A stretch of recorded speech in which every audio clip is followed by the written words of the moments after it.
So recently, I was getting messages from my subscribers about a video posted from Spencer Cornelia. The topic is why athletes go broke. So today, I give my response to his video and my input since I played professionally for 10 years. So with that being said, let's get into it. Antoine Walker made $110 million over 13 seasons in the NBA. On third down, over the top, the pass is complete for a first down. Adrian Peterson. Away, picked off. Here comes Eddie Jones behind the back for Latrell Sprewell. Unfortunately, like many other former athletes, Walker lost his millions, and he joins us now to share his story. You've likely heard stories and statistics about how quickly athletes go broke following their playing careers. The thought that pervades all of our minds is, how does it happen so quickly? Ed Butowski was featured on the ESPN 30 for 30 documentary Broke and manages multiple billions of dollars as a financial advisor.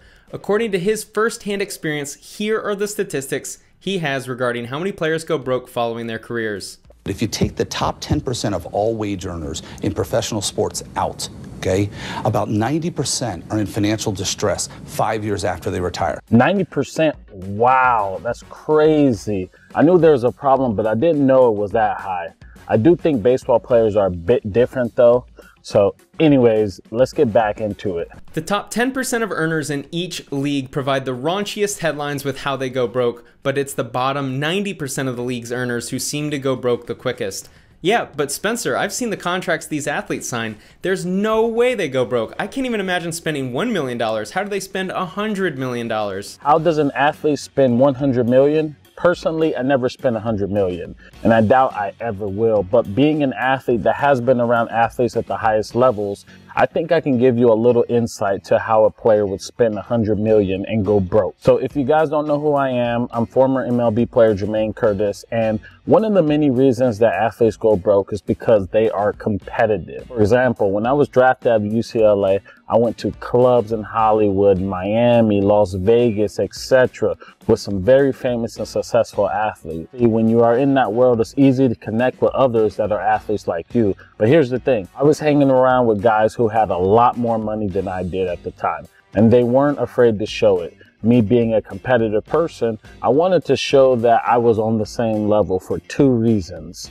Well, the first reason was I wanted them to respect me as well as everyone else in the club and in the environment. So my mindset was at the time, they are no better than me, which resulted to me buying bottles at the club and stunt like I had the same amount of money as them, even though I most definitely did not. The second reason is because I was afraid that I would be outcasted if I didn't play to their level. So I literally threw money down the toilet to create an image that I was cool. And, you know, that's just sadness. And this is one of the reasons I think athletes go broke. The ultra wealthy players who have money show off their money, and the rest say to themselves, if he is doing that, I can't let him show me up. So then they buy the car, the bottles at the club, the jewelry, the clothes, etc. Keeping up with the Jones mindset is real. Before we get into the specifics, I believe there are two phenomena at play that lead to athletes going broke so quickly. The first reason is a concept in economics called marginal utility. Utility is the satisfaction or benefit derived by consuming a product. Thus, the marginal utility of a good or service is the change in the utility from an increase in the consumption of that good or service. Think about a time when you were really hungry. If you were to eat a slice of pizza, the pizza's utility would be a 10 out of 10. On the second slice, you're really satisfied, but not as much as the first, 9 out of 10. On the third slice, the pizza's utility is a 6 out of 10 because you're starting to fill up. By the completion of the fourth slice, you're so full you don't want any other slices of pizza. The fifth slice of pizza has a utility of 0 out of 10 because you don't want it or need it. After every slice, the marginal utility of an additional slice is negative. Athletes suffer from a misunderstanding of the law of marginal utility. They typically do not have any money and then they win the lottery and have millions. They never experience the progression of wealth where they find out how much consumption or utility is needed to fulfill their wants or needs. I completely agree with what you just said. Growing up, I didn't know anyone who knew anything about money because they never had any, nor could I even talk to anyone and learn about it. There was no YouTube channel with guys like Spencer Cornelia, Graham Stephan, Andrew G, Meet Kevin, etc. And no one in my neighborhood had any money. They were broke as a joke. which is why I agree with you, because as athletes, we didn't learn the value of a dollar and how hard it is to get and how easy it is to spend. We didn't learn the basics. We never thought about ourselves as a business. We only have thought of ourselves as an athlete. So we literally went from crawling as a baby to running a 100-yard dash like Usain Bolt. And that's a huge problem because you can't be smart about something if you don't know anything about it. Most of us will experience small increases in income over the years, so we have a chance to figure out where we start to experience the law of marginal utility, which is commonly referred to as the law of diminishing returns. Every few years, we may get to upgrade our house and find out that at some point we actually don't want a bigger house because it costs too much in taxes and maintenance and it's not needed. Similar to the pizza example, at some point a house with more square footage may actually have negative marginal utility. You can apply this to everything. How many times to eat out at a fancy restaurant, how many vacations to take, how many cars to buy. These athletes go from dorm rooms to then being able to buy a 8,000 square foot house without realizing that maybe a 3,000 square foot house was all they needed. That's a very good point. And I would like to ask something else. When an athlete gets that signing bonus and makes an obscene amount of money in such a short time, in an athlete's head, they think, this is just the beginning. I'm going to make hundreds of millions of dollars. I know I was like that. I had that mindset that the money would never stop pouring in. I envisioned the future where I made Scrooge McDuck bucks and I couldn't even see anything else but swimming in the money. So when you see an athlete immediately buy a mansion, they're saying to themselves, I'm going to buy plenty of these. I'm young. There's so much money I'm going to make in my career that this is nothing. But as you and I both know, life is life. Some things don't go the way as planned, which turns out to be catastrophic for the athlete. I think this is partially why baseball players generally don't go broke at the same rate as other professional sports, because they spend years in the minor league system making 20 grand a year. Wait. Did he just say minor league players making 20K a year? Most players wish to make that kind of money playing baseball in the minor leagues. My first year in the minor leagues, I made $600 every 2 weeks, $1,200 a month. And before I reached the major leagues, my salary was $1,100 or $1,200 every 2 weeks, $2,200 to $2,400 a month at the AAA level. Oh, by the way, the players only get paid during the 6 months that you play. But I do agree with your point. The minor leagues teaches you a lot about money because you learn to grind. I should do a video about this. Let me know if you guys would be interested in the comment section. Riding buses to small cities and staying in second-rate hotels. By the time they make it to the show, they've already realized where their law of diminishing returns on a consumption exists. Ed agrees with me. These careers, especially football, they're cut short real quick, and their contracts aren't guaranteed. And if I was to, kind of lift the players who have the greatest financial problems, it is absolutely your football players are top on the list there. And the ones that do the best with their money are the baseball players.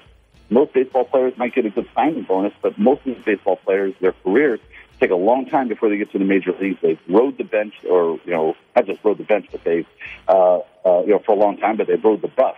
Agreed. My thoughts on money definitely changed going through the minor league system. The other reason I believe baseball players do better is because the culture of the sport. It's not as cool as it once was. What I mean is that back in the early mid-1900s, baseball was popular culture. When the guys went out, everyone noticed them. They were superstars. They dressed fancy, they partied hard, and they were considered cool. The kids wanted to be them. The women loved them, and the guys too wanted to be like them. Baseball now is not considered cool. So since it's not cool, players don't act like they need to be cool. The culture is more of a gentleman's sport.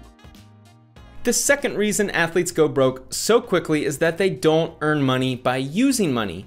Athletes, entertainers, musicians earn their money from entertainment, not from running a business. So it's idiotic of us to expect them to know how to run a multi-million-dollar business.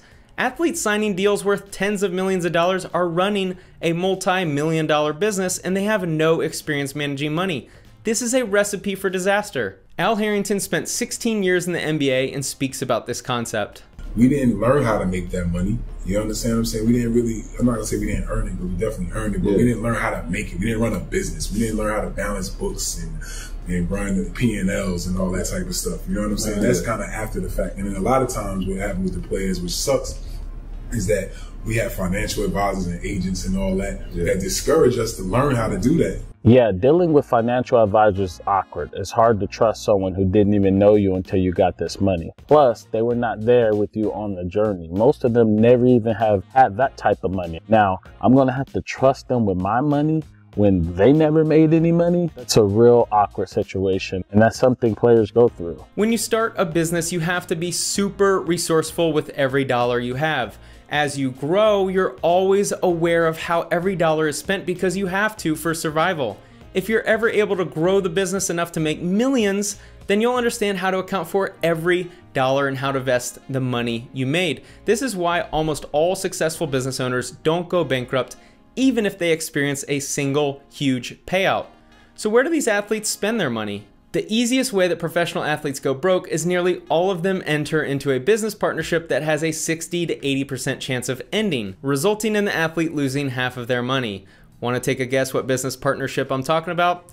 It's not real estate or restaurants. If you guessed marriage, you nailed it. The New York Times and Sports Illustrated highlight that the divorce rate for professional athletes is roughly 60 to 80%. Wow, 60 to 80% is very high. That's crazy. I think a problem with most athletes is how they are meeting the women. Most of them are meeting them at strip clubs or when they're buying bottles at the club, and they are meeting someone who wasn't with them on the journey, who also doesn't know the value of money. Plus, wouldn't have given them a chance before they made all that money. So the relationship is already primed in a wrong way. And before they even get to know each other, they have already set off on the wrong path. Every athlete probably thinks their situation is different, and that the woman with hundreds of bikini pictures on Instagram who loves him because of his smile and jokes will be there until death do us part. Marriage is a beautiful thing when it works out, but these young, wealthy athletes are living in a country and time where it's so easy to divorce that it's almost inevitable it's going to happen. Think of the incentives for the other partner. If there is any reason to ever consider leaving the marriage, they will, because the result is them having millions of dollars. I can think of a lot of irreconcilable differences I have with friends if the payoff is $2 million. A lot of superstar athletes have figured out that you always go to escorts if you need some of your needs met outside of the marriage. The one-night cost of an escort is much less than the cost of divorce. Thanks to this excellent read on ESPN titled The Tinderization of Today's NBA, we get insights into life on the road for the modern NBA player. These lovely young women will connect athletes through Instagram DMs and have their flight booked the next day. Yeah, the DM game is strong and you're at the highest levels of any sport. But again, that's the problem. The foundation is rocky from the get-go. Spencer had a picture of Tom Brady and Giselle, and I believe their relationship is strong because she's just as successful, if not more successful. So the scales are pretty much even and they can get to know each other without the doubts of, are they here for me or for the money? So I think if you're an athlete, you have to find yourself a Giselle, but it's hard because a Giselle is usually doing her own thing and is not at a game or DMing the player. No need to go to the club in 2020. These athletes will have any flavor of dessert they want waiting for them in their hotel room after the game. When the wife finds out or decides that she's ready to cash in with a divorce, who's going to support the kids? Let's ask Evander Holyfield how much he pays per year in child support. According to this KS Family Law article, Holyfield earned almost $250 million in his career, but has been hurting financially recently from 2 divorces, several failed business ventures, and $500,000 annually for the 9 children that don't live with him. Ouch. That hurt my pockets even just listening to that. There is nothing I can add to what you just said, so we'll continue. I don't even know how to react to this. He has 11 children with a few different women. I want to laugh because it's hysterical, but I know that this is way too common. Dwight Howard has 5 children with 5 women. Travis Henry has 11 children with 10 different women. That's hilarious. He got Medea in the pic. This stuff that he is saying right now is so true, and it hurts so bad to hear it. It's scary, man. All that hard work that you put in as an athlete and you go broke, that's so scary. And honestly, it's reality. Antonio Cromartie had an amazing segment on Hard Knocks in 2010 where he was asked to name his 13 children by name.